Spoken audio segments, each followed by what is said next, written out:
Guys, yung isang kasama namin guys, yung parang galit yung baka guys, oh. Ayun na po guys, tatakbo na yung kasama namin. Nahuli daw, may nakita daw siya doon na ibon. Tikling daw, ang sopa, ang tikling.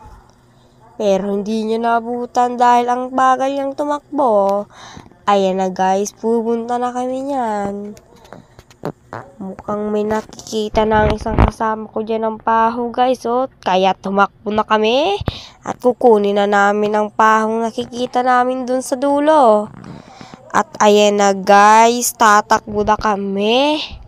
Medyo kumagalaw yung video namin kasi nagkakadarap na kami dyan guys. Kasi ang dumi na ng damit namin. Pati ako nasubukan na rin madapa. Ayan guys, medyo magalaw yung paka-video ko niya, no. Ayan na guys, ako na yung nahuhuli. Ayan na, tumatakbo na kami. Sorry kung magalaw yung baka video ko. Dahil baka mahuli ako sa kuhaan ng pahayang guys, yung isang kasama namin nadapla. At lagot siya kaina niya mamaya pag uwi namin. Ayan na guys, pati yung kapatid kong nakared. Yan na, nadapla na rin. Lahat na nga para kami guys nadapla niyan. Pati ako kanina dun sa mayan papunta pa lang ay nadapla na. Ayan na guys, tumakbo na para nakikita na nila yung paho. Ayan na guys, papunta na kami niyan. Ang putik ng daan. Maliit na nga yung dadaan, maputik pa. At malubak-lubak yung mga bundok-bundok na lupa.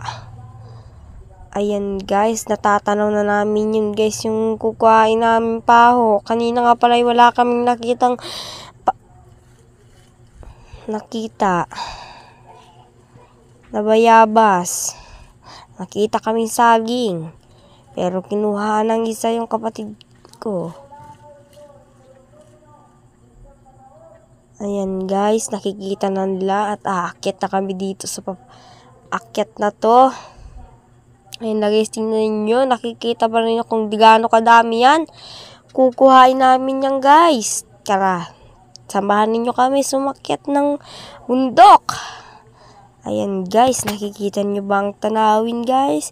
Tara guys, samahan nyo kami umakyat. Ayan guys, ako na yung nahuhuling umakyat.